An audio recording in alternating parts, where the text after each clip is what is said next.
Why, hello there, and welcome to episode 2 of the Wrap Up podcast, where we can have book-related and story-related discourse on the internet, free from echo chambers and toxicity. Doesn't that sound wonderful, Michelle? It sounds fantastic. And I am joined today by Michelle, or Hi. her YouTube persona, Heart of Michi. Michi, yeah. Michi. Or you can say Michi or Meech or whatever. I don't know. It doesn't really matter. Meech. Meech. Right. Can you give my audience an elevator pitch for your channel? Well, it's undergoing a growth phase right now. But essentially just trying to talk about topics that I am really into. So there's a lot of MBTI and there's a lot of bookish stuff and other just random topics that I'm thinking about that day. And that is why we have you here today, because obviously I want to talk about MBTI, and we want to link that to characters and how writers could use MBTI to effectively write more realistic and better characters. So for the idiots in the audience that don't know, and the idiot me that doesn't know as well, could you provide in layman's terms what MBTI is? Well, in the most simple definition, MBTI is a form of personality assessment or like a personality assignment or whatever, except that its focus is mostly on how you process information and how you make judgments upon that information. And So it's it's like not as cognitive functions, yeah? Yeah, exactly. So it's all about how your mind works and not really anything with how you do it. Because you could have 20 people eat an apple, but why they chose to eat that apple is all going to have a different reason. And the patterns of a person's mind that leads them to making decisions, that's what MBTI studies. Okay. The patterns of mental behavior.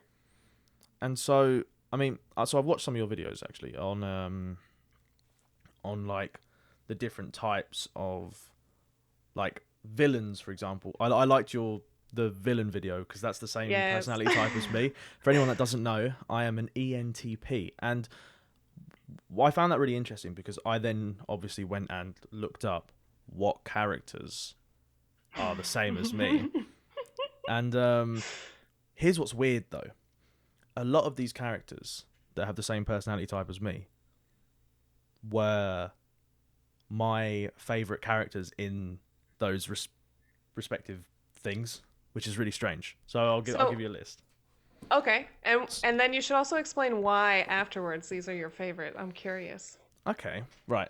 So, I mean, anyone that's seen like me talk about villains, anyone that's seen my top 10 villains, seen me gush about villains, I think the Joker is like the best villain, and he is an ENTP, so that's worrying. My favourite character... He's like the most extreme version of an ENTP. It's fine. I'm one bad day away from being the Joker. Oh my god. No. My favourite character in The Office is an ENTP. Jim. Jim, yeah. Yeah. Absolutely. I relate with him so hard. Yeah. Jim's more like a classic. Like, that's more like the ENTP that you'll run into in the wild. Like, that's a more average version of an what ENTP. I relate to is the that's how I felt when I was working normal jobs. You know how Jim feels very like, oh, I don't want to be here. I'm meant for better things. Every time I was working like a different job that I wasn't fulfilled in, I related with how he felt so hard, and I just think that's interesting. Chandler from Friends. Yeah. He's my favourite one. It's the sense of humour. That's just, I love the sarcastic. Yeah. Captain Jack Sparrow from Pirates of the Caribbean. He's my favourite character. He's or maybe fantastic. Barbossa. Maybe Barbossa. I don't know what personality type Barbossa is. I think he's an ESTJ, if I remember correctly. It's been a while You've got since them all I watched memorised. Well, me and my friends in the MBTI community, we talk about this stuff all the time. Like, we speculate as to what types people are. Yeah. Fred and George Weasley, they're some of my favourite characters in Harry Potter. They get into a lot of shenanigans. My favourite character in Umbrella Academy is also an ENTP, and that blew my mind because instantly, like within the first few episodes, I was like, that is my favourite character. All the others hit or miss. This one, love them, and it's 5. Have you seen Umbrella Academy? Yes, I have. Why did you have to think about that? No, because I don't know if 5 is an ENTP, but Klaus... Well, on the list he was. Oh, I'm pretty sure he's an ENTJ or Oh, INTJ. of course you're gonna outsmart the I'm list I sorry. found. I'm sorry. I don't mean to correct. Leave it alone. He could be. He could be, and I could be wrong. Well, the list said that 5 was one, and he's my favourite. Although Klaus is my second favourite, so either Klaus is way, pretty amazing. they're both my two favourite. So, Yeah, and five I think is the best sorry, part of that show. No, I'm sorry. he is the best part of that show. And BBC's Moriarty, like BBC Yes, the Sherlock's Sherlock. Moriarty. I just he's a mood. He Um, is a mood. and obviously my favourite ENTP, who is from my favourite show, the 10th Doctor. Oh yes, yes. And Probably the best of the newer Doctors. he's my Doctor. I just love him. And I don't know enough about MBTI and how your personality type develops and how, or whether you're just always, I don't know anything about it, so you'll have to tell me about that. But I don't know. Could the fact that I was obsessed with Doctor Who and I grew up watching that and I loved David Tennant's Doctor so much, could that be a factor in why I am an ENTP? Well, I guess first we have to understand you were why you were obsessed with that doctor. Uh, all right, let's get deep. Yes. He was just well, my dad worked awkward hours, so I didn't see him that much apart from maybe like one day on the weekend, and even then that was like for breakfast. And then he'd go work in the garden or whatever. Oh So watching Doctor Who, I admired the Doctor growing up. You know, it's just, you know, every kid has, like, some people have Star Wars. So especially young boys, I feel like they latch on to things like that. I mean, young girls obviously latch onto that as well, but I latched on to the figure that was the Doctor, and I just loved it. And I feel like maybe it's, I feel like I get a lot of my moralistic sort of views from that. You know, my sort of naive pacifism as well comes from that, I guess. I don't know. So you were kind of looking up to him like in a father figure sort of way? 100%. Mm, Absolutely. okay. That's why I have so much nostalgia. Like, I know that it's cheesy. I know that it's dumb. But It I have is cheesy, but it's so great. much nostalgia, like, latched onto that show. So I can't help it. That's why I was Yeah. so annoyed when they completely flipped it and changed what it was and what it meant to me. That's why I'm such like a toxic fan when it comes to the Oh new Doctor no. Who. I'm like, no, I won't watch it. There's a 'Cause lot of toxic fans towards the newer seasons. that show is why I'm biased towards, like, I don't like film scores unless they're like full orchestras. Because Wow. the Doctor Who music's so good. And Dude, the song when they're going in the tunnel every time. Dude, I so just can't good. get enough of it. Um we've got, see, this is the problem. We've gone on a tangent already. Right. That's okay. Um So the so go on. father figure part, your question originally was if that could inform how you behave now. I mean, there's Mm, always that possibility because your personality is a series of habits that your mind has developed over time, and those habits become just a natural part of who you are. Um, and if you are obsessed with a certain way of being, it's possible that you could have more control of your personality in that way. But okay. the chances are that you already had a predisposition or already were an ENTP, and maybe you just like I think use my that dad as a might be. growth path. Oh, interesting. He's quite argumentative. He's quite opinionated. So that's exactly where I get it from. Okay, so what I want to talk about is how writers can use MBTI as a tool to create more vivid characters, more realistic characters, just better, more immersive characters. Because I don't know, do you feel like when people write characters, they naturally fall into a personality type, or do you find that Yeah. when you read books, they contradict Mm. certain types? Sometimes, and that's really where MBTI can be very helpful. Is you can be more like purposeful when they act out of character.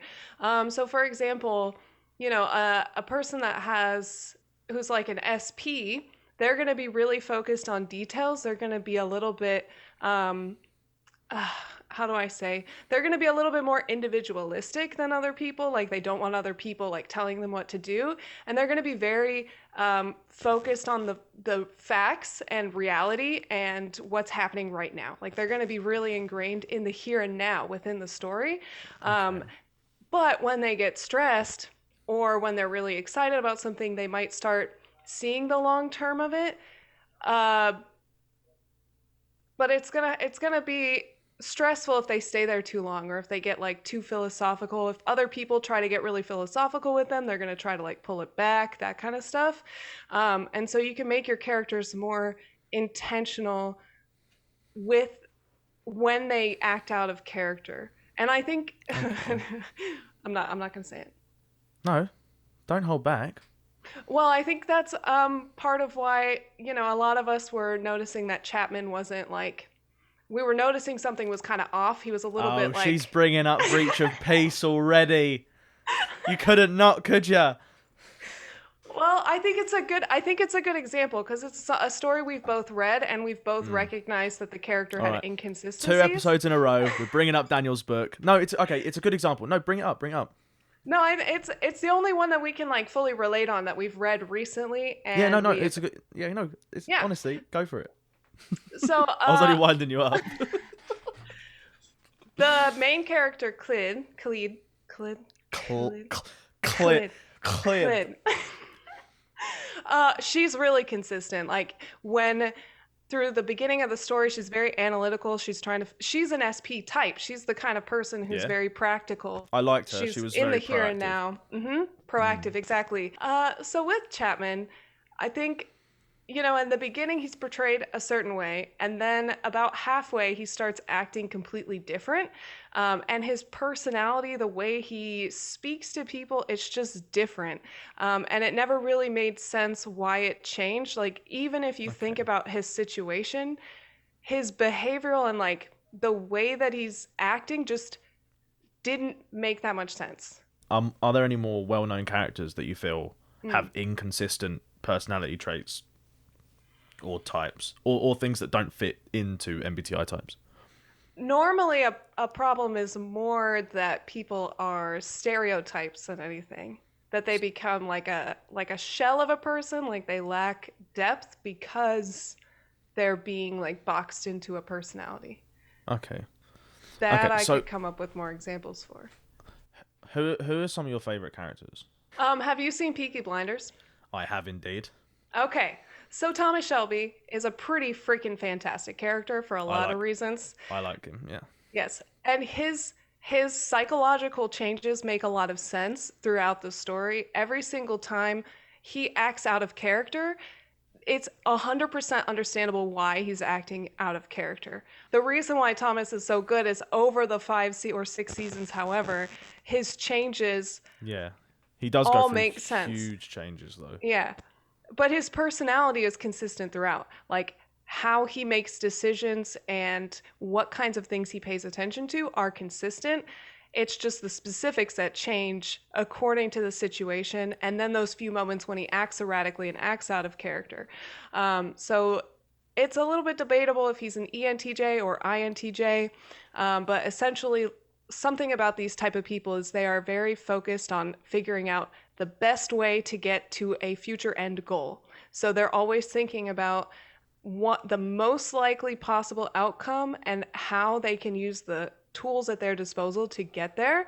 And when we see him being erratic, he kind of becomes a little bit more emotional and a little bit more reactive and a little bit more in the moment. I'll bring this back to writing a bit because I mean Okay. that's because he's a really good example of a character that really goes through so many changes, but as you just pointed out, it's still the same underlying personality. Mm-hmm. And I'm struggling to think of examples, but that doesn't happen often in writing, and that's how you know it's a good character. Like most of the time, I feel like, especially with TV shows, when a character has existed in a TV show, it even happened with Game of Thrones, I think, where eventually characters just fall into like a sort of a stereotype in a way. Right.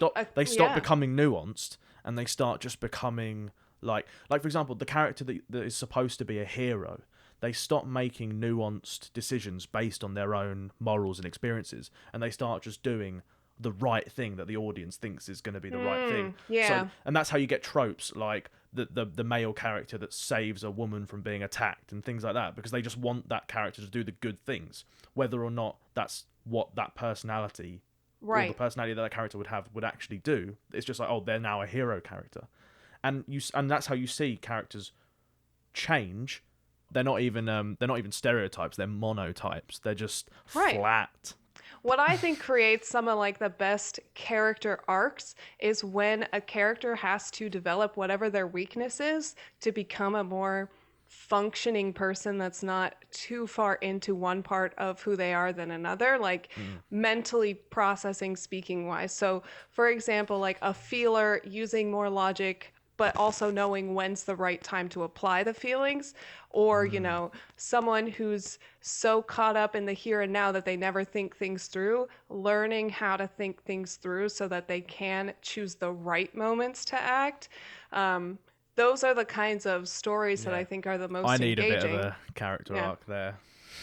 Like for your personal life or for your character? No, for myself.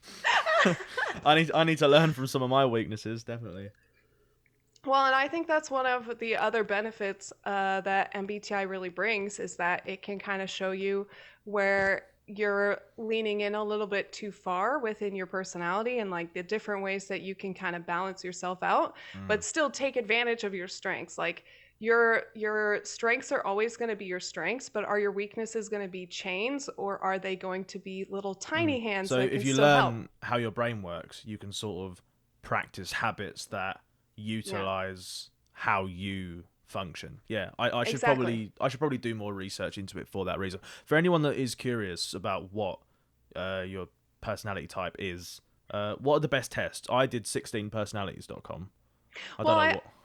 I still think that's a really good test to get an indicator, an approximation of where you're It's at. it's always been fairly accurate for me Yeah, and the it's people that I've showed it to. exactly, because I mean, before you really start working on your personality, these traits are going to continue to happen. Like, unless you consciously sit down and, like, say you're like really chaotic and you consciously decide, okay, I need to organize my life and get that figured out so that I can be less chaotic. Like, unless you have those moments, you're not going to necessarily develop that side of yourself. So when you go to take the test, it's going to test pretty well that this is where your preferences clearly lie based on how you answer the question. So I think it is really good to start. If you have been doing some psychological work like that, it might not be the best test. It might Because you're aware of it, sort of. Yeah, you'll Whereas, get more balanced results, which means it'll be hard to tell which side well, you the actually lean questions are to. worded in like a vague, sort of loaded Hmm. way. They are for people that don't really know what MBTI is, so they can answer them truthfully. Because I watched your live Exactly. stream where you was doing it, and you're like, "Oh, this one's an intuition question." I'm like, "It's just a question. I just answered it." And you and all your MBTI nerds are like, I "I know know. exactly what this is asking," and I'm like, "It's just a question." It's just Yeah. asking you if you like helping people, and you're like, they're trying to psych me out. Yeah, no, it is fun to try to figure out what their questions are actually getting at, and so that's why it becomes a little less effective. But also mostly it becomes less effective if you do work on yourself, because you're going to get balanced results, and then your leaning of 2% or 3% is really not going to be good enough. You're still going to question like which side you're on. In which case, it would be better to start looking in more in depth within the system into the cognitive functions, which Okay. I remember when I first saw, I was like, heck no, I'm I'm not touching intimidated. those. I'm They're intimidated a by lot, MBTI. yeah. Yeah. Yeah, it is a pretty complex system when you're looking at it from the outside, but once you learn the main 8 cognitive functions, which in various forms create the 16 personalities, Okay. um, then it becomes a lot easier, because those You'll cognitive have to teach me functions, that at yeah, some point. Yeah. yeah. When you can recognize the motivating drive behind certain actions, then you can really like start to understand the cognitive functions as well. So, um, it becomes like a self-exploration journey, but also understanding other people as well, and recognizing where they are at their path of growth and that kind of stuff, it becomes very helpful. So you know how to approach people, because people who are, more unhealthy with their type, it might be that you. Me. No, I wouldn't say that you are. Are you sure? But I upset I'm people sure. with jokes all the time, and that like literally in big bold letters. Right, let's go through my weaknesses. ENTP, debater. Right, my weaknesses. Let's go. Very argumentative. You're not that argumentative. Yes, I am. Insensitive. Yeah, I honestly upset people with jokes all the time, and then I go, I didn't mean it, and I just don't realize. Intolerant. I don't think I'm intolerant, so I actually think that's I mean, I definitely get annoyed if I think something is wrong. So I guess that comes into it. That is where it is. I do like discourse though. I enjoy speaking to people that I disagree with. I like finding a middle ground. So I do actively fight against that. But I know that if I hear something that I think is really dumb, it does annoy me. Like that's why I got so annoyed by all that breach of peace drama, and I needed to have that conversation with Michael. He really brought me down to earth there, because I was just like, he did. Daniel didn't do anything wrong, and Michael just sort of was like, yeah, but some people think it's like this. I'm like, yeah, okay. So he did help me with that. So I guess that comes into the intolerance a little bit. That at the time I was just so vexed by what I thought was just stupidity that I sort of needed to take a step back and think about it. If you guys don't know what the hell I'm talking about, episode 1 of Wrap Up, I had a conversation with Michael Nib. It was great. It's a fantastic episode. Thank you. It was the first one, and all you could hear is me breathing the whole time. Another one is I can find it difficult to focus. I mean, I go off on tangents all the time. I am a procrastinator. P is for procrastination, I'm telling you. Is it? I have a P too. I'm a procrastinator too. What does the P mean in ENTP, ENFP, P? It just means what's the word? Perceiving. You gather information before you organize it, essentially. Okay. So you want to take in more information. I'm just as confused before you said that. Okay. Let me try this again.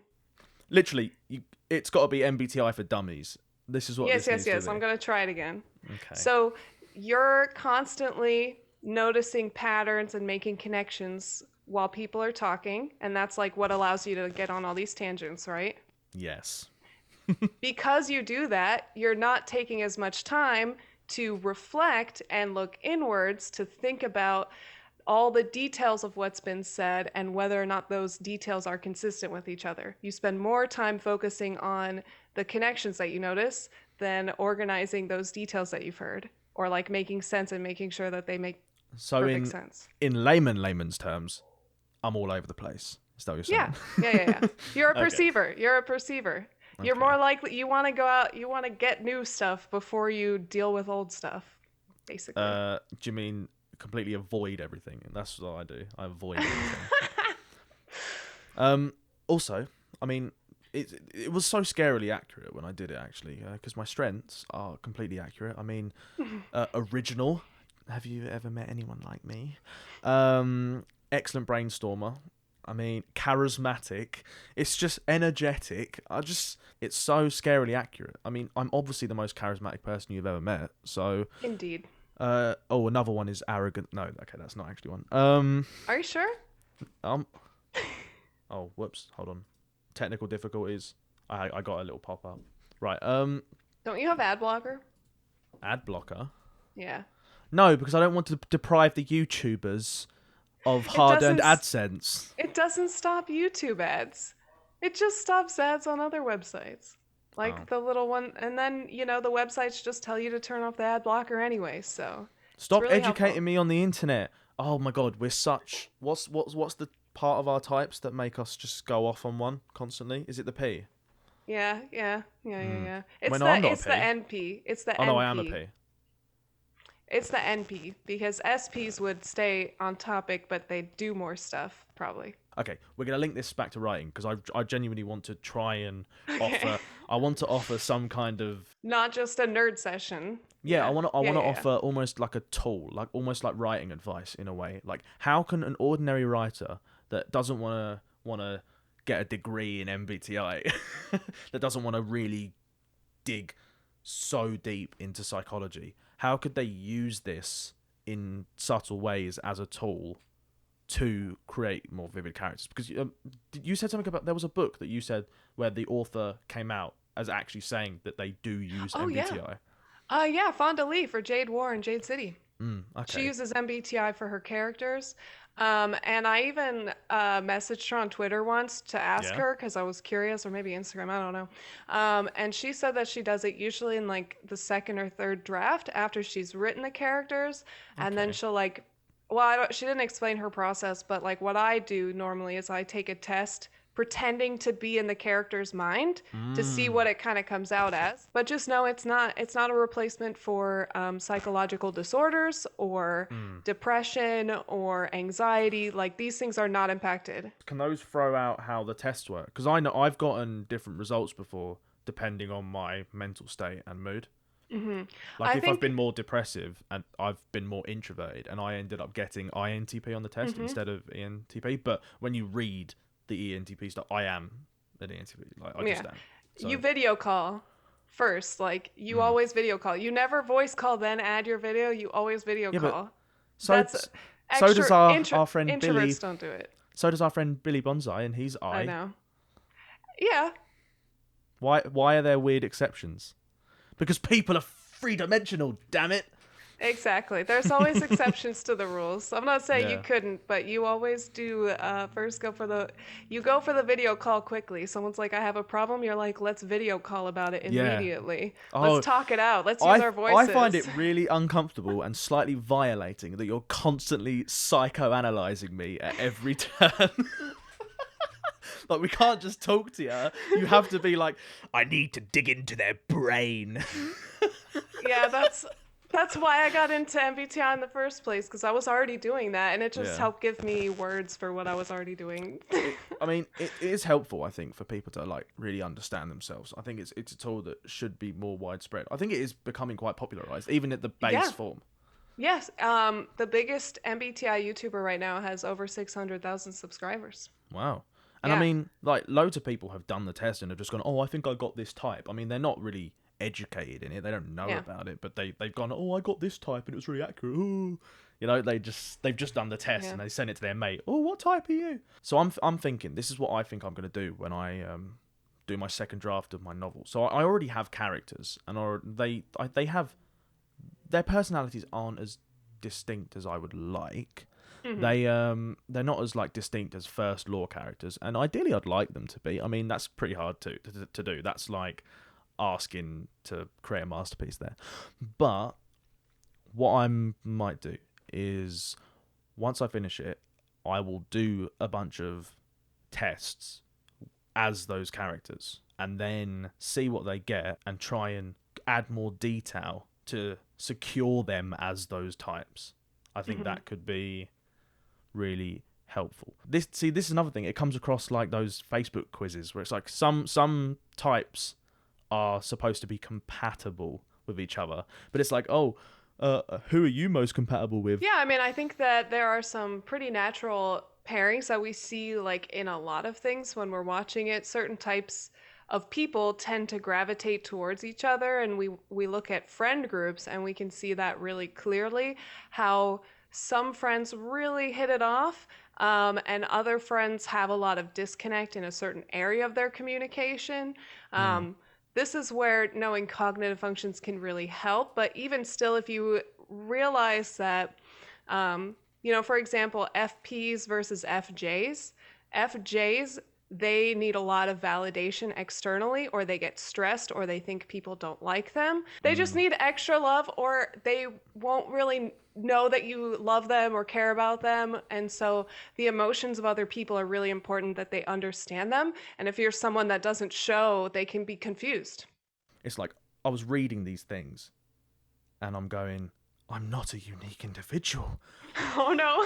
I'm just some writing on a website. This is my whole life. This is my soul, and it's just written here. But I had the exact opposite reaction. I was like, Really? finally, something understands how I work. I'm No, like, I'm I not wanted that to. weird. I'm not that crazy. I can be. Like, it makes sense why I am the way I I am. wanted to think I was special. I wanted to think I was 1 in 7 billion. You've Mm, destroyed that notion. sorry, sorry. No, I You're mean, still unique. You still have your own unique experiences and life that allows you to be your own individual. my own special flower. Yes, you are a special flower. Thank you. Right. So, okay. So I've got a relationship. I'm completely just. I keep like pushing it towards writing so we can have a balance of Yeah. MBTI and bookish stuff. So I've got a relationship in my book, and I want it to work, but it sort of shouldn't work. So I feel Okay. like the way I could get it to work is by making them those natural pairings, essentially. I mean, you could do that, or you could see where their miscommunications come from and force them to get over those in order to get to the goal. And that's what builds friendships. I mean, people of any type can get along, and it's normally through working on a shared goal that people who, regardless of how immensely different they are, they work together and they start to, um, change a little bit about who they are to adapt to the other without fully changing who they are. You know what I mean? Kind of like Captain Kirk and Spock. That's a Okay. really good example of that. Kirk is a little bit more like an emotional guy, right? Like he's a little bit. No, is he now? There's Yeah, I think he is. different versions of him, but I feel like he's Are you pretty talking emotionally volatile. Like in the he gets, reboots? He really is. yeah, Like he, in the newer ones, he's really volatile. I think. yeah, and Spock's like the opposite. So they kind of over the series they start to get along and start to not really hate each other as much as they did at the beginning. Like at the Mm. beginning they didn't want anything to do with each other. Some of it was situational, but a lot of it was just fundamentally they view the world differently, like through completely Mm. different lenses. You could think of MBTI like the lenses on a camera. Some lenses are going to have a shorter focus but That's more interesting for detail. point of views. I think. Mhm. Like, so if you have an ensemble cast in your book and you have Yes. multiple POVs and they could view the same situation, but via like if using the different MBTI types, they just see the whole world in a completely different like shade of whatever. And I think Yeah. maybe that's what Joe Abercrombie does because he does that really well. I know you haven't read it; you should read it. I'm hyped. Michael's hyped. I saw a couple other people say they're gonna read The Blade itself. I wonder if maybe if Joe Abercrombie did use MBTI. I think you might be able to type because the characters are so distinct. You might be able to type them quite quickly. Okay. Very distinct. Yeah, I'm excited. Now I'm hyped. Now I'm too hyped. Gosh darn it. Here's what I find interesting about you, because I know that you like sci-fi. You write sci-fi, and sci-fi is notoriously very character. What's the opposite of driven? There is a trend of sci-fi, think like the Foundation. But your whole thing is people, Yeah. people's character, and I don't mean characters. I mean people's literal character, who they are, how they come across. So why is that your favorite genre, you weirdo? Uh I think it's because, well, I love a specific subgenre of sci fi, which is dystopian. It tends to be more character focused in general. Dystopian in general is more how people relate to the world Mm. in this weird new situation. So, like 1984 is an incredibly character driven Yeah, story, that is true. Yeah. but it's a dystopian world. So, Okay. if you like 1984, then you like most of my favorite style of books. Oh, right. Okay. I was believing stereotypes there. Okay. Yeah. I'm sorry. It's part of why Foundation has been really hard for me to read because the characters are just Oh, okay. terrible. I didn't think you had that problem because I mean I have to care about if I don't care about the characters, if I find the Mm. characters dead or weak, I can't read it. It's Mm. insufferable to me. Yeah, I really like the ideas. And the thing about sci-fi is generally the focus is on society and this new technology and how society and the technology interact. And I think that's the same for fantasy. It's about how the society interacts with the magic. And it's the same in sci-fi, how society reacts with the science, except sci-fi to me feels a little bit more realistic because the technology could exist. And Mm. actually, sci-fi where technology makes no sense, Are you trying to tell me I don't dragons don't like. exist? I'm saying I don't know if they exist. They could, potentially, have Crushing my existed. dreams. Sorry. I saw a weird like fake documentary once, and Oh no. it was about like this team of scientists that had like dug up a dragon skeleton and were like analyzing the fact that dragons Oh actually my god. existed. They had like dragon versus T-Rex and stuff. It was Oh great. my god, that's fabulous. I'm sorry. Wow. See, I'm on a tangent again. Okay, right. So let's wrap this up with who's your favorite character? What type are they? Oh gosh. I should have thought of this Okay, ahead of I'm gonna time. reword my question then. Okay, Okay. which character do you relate the most to, and are they the same personality type as you? I think of all the characters in movies and TV shows, the one that I most like is probably um, Clementine from the Eternal Sunshine of the Spotless Mind. Mm, The girl with the okay, orange hair, yeah. blue hair. She changes her hair color a lot. I haven't seen it in a couple of years, but yeah, I know who you mean. Who do you think I remind you the most of out of all characters you've seen? Oh. Is that a hard question? Am I putting you on the Probably, spot? I mean, probably Jim, Do but you with think? like a British accent. Yeah. Yeah, but Jim's nicer than me. I'm definitely more of a dick than Jim. I don't think you're. No, I think it's always in jest. Yeah, He no. has to he has to maintain a certain level of niceness so that he can keep his job. And I just remember I've watched The Office with a couple of people, right? And I've rewatched it with a couple of my friends and my girlfriend. And when he does those pranks, they're like, what? Like, they like sort of thought it was harsh or over the top. I always found it hilarious. Every time. I was like, I would do that. I would put a stapler in someone's. In the jello. Oh, you call it jello. We say jelly. Oh. Yes. But yeah, I would do that. The wrapping paper desk, that was genius. I was like, I wish I had thought of that. I thought it was brilliant. I think it's great.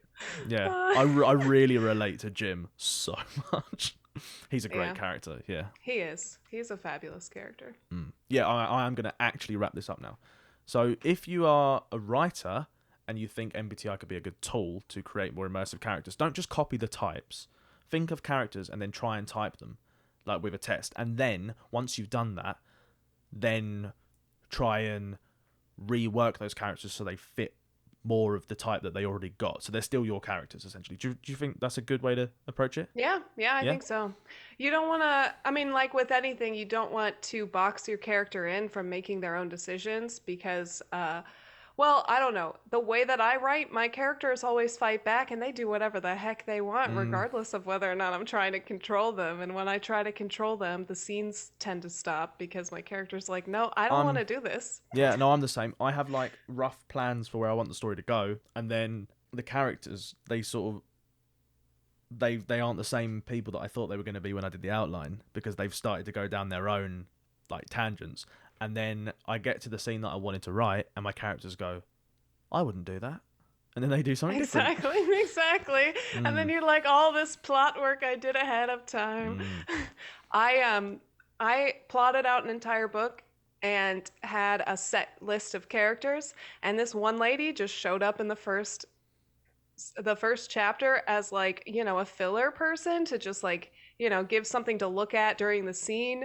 Mm. And she ended up becoming like a main side character. I've done that. I introduced I introduced the character as a side character, and now they have point of views. That character is kind of similar to Khalid. Do you mean Clint? Khalid. Khalid. Guys, read Breach of Peace. It comes out at the end of the month. Yeah. Right, okay. We've become a poster board again. Right, so I think we've covered. So we've given a little basic understanding of MBTI. So you guys should go over to Michelle's channel and learn more about it. Do a test, see what type you are, and use it as a tool for writing. And also, I think if you're aware of the types and you're reading, that could become more interesting when you're reading a book that has great characters. Because I could be reading a character now and be like, oh, they seem a bit like an ENFP, So Yes. that's quite. I assume that's how you read. Yeah, and it's a Mm. lot of fun to talk to other people. Like on my Discord, sometimes I read with this one guy, and as we're reading the book, we'll be like, "Hey, I think this character might be this because I was noticing this behavior like over and over and over again." You're such a Um, nerd, man. I even like underline lines that I think will be like proof of a certain type. Such a nerd. Yeah, indeed. No, I mean, it depends what we're interested in. Like, I always put post-it note if I read a sentence and I'm like, ah, juicy Oh, I do that prose. too. Yeah, I Yeah. save that. Yeah. Okay. You have to save sentences like that. 100%. So, I'm going to wrap it up now. Otherwise, we're going to just start talking about random crap for like 3 hours. Okay. Thank you for watching episode 2 of the Wrap Up Podcast. I hope it wasn't too turbulent for you. That's just who we are. That's just who we are. Thank you for listening or watching, whatever. Please like, comment, and subscribe. Please subscribe to Heart of Michi because she has wonderful content and she deserves your love. Please join our join her Discord if you want to talk about MBTI. Join my Discord if you want to talk about random crap. And if you want to wear a crumpet on a t-shirt, go to lukeedwardsmerch.com. If you want to buy me a bunch of books, go to my Amazon wishlist. And yeah. Stay tuned for the next episode of Wrap Up. Thank you for having a conversation with me, Michelle. Thank you for having me. I had fun. Thank you. Awesome. Bye. Bye.